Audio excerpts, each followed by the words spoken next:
The point I want to make today is this. What we are in this life is just the character we end up playing. And instead of fighting it, we can own it. It has both strengths and imperfections. But if we show love to ourselves, we will start accepting ourselves. And if we start accepting ourselves, we will start liking ourselves. And when that happens, we will start seeing our own strengths. And we will start playing according to those. And we will feel good.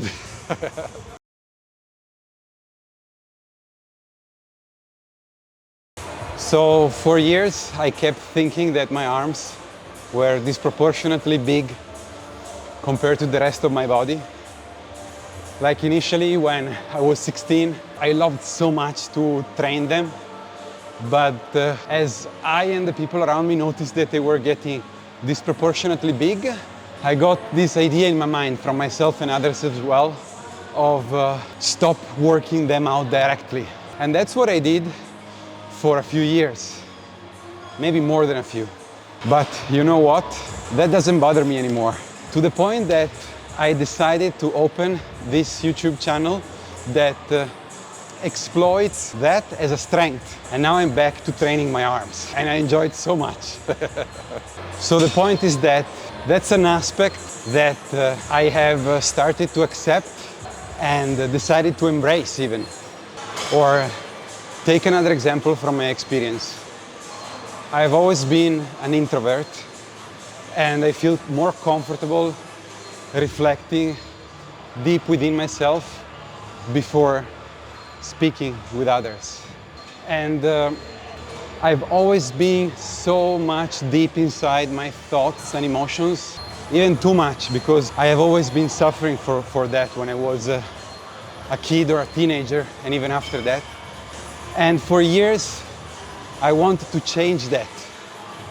I didn't want to accept that because I was feeling inadequate.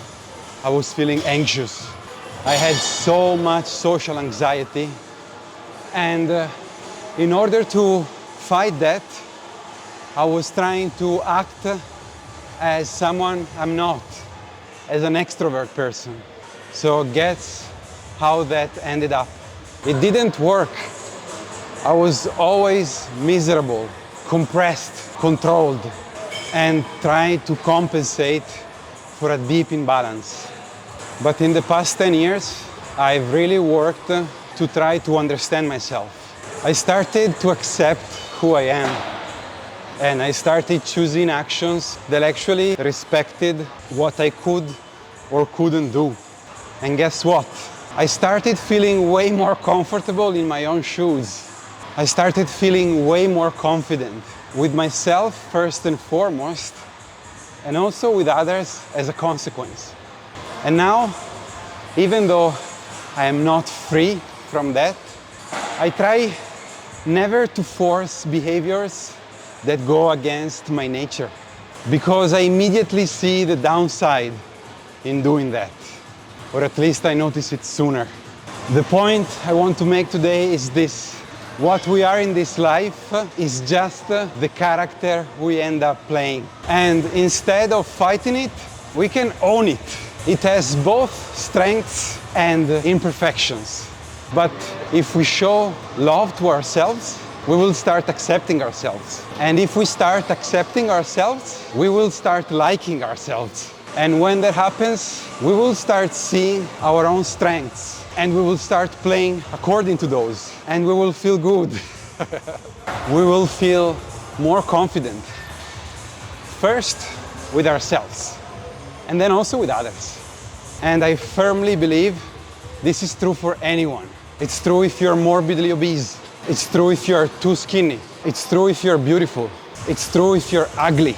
It's true even if your personality isn't that likable. So find out who you are and start to accept it with the goal of developing a stronger and happier mind. And here's the funny thing. Once you start embracing who you are, I believe you become more attractive to others too.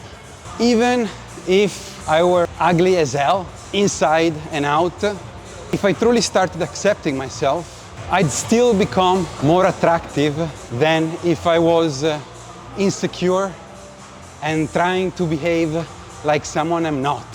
I've met dudes who, on paper, weren't that good looking, but they had way more success than me with girls. Why is that? Because beauty is perception.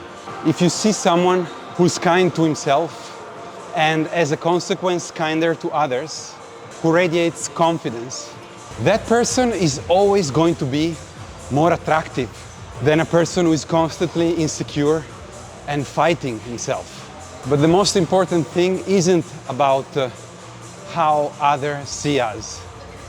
It's about being happier. Because until we start accepting who our character in life is, and we stop forcing ourselves into someone else's role, we won't be able to work on ourselves. We won't be able to grow. We will feel crushed time and time again. We will feel more and more miserable. So the most important thing is developing a strong motivation to really understand yourself, to both accept your own strengths and weaknesses. And just start with this thought. Even if we embrace this idea a tiny bit more than we are doing now, we will feel an immediate sense of relief, less tension, more clarity. And from there, we cultivate that. We work on ourselves from that place. And that is where real change starts happening. So guys, what do you think about this? Let me know in the comments. And if anything you heard, it's something you want to try out for yourself, or maybe you already are, or you have in the past. Okay, 30 minutes, done. Even a little bit more than that.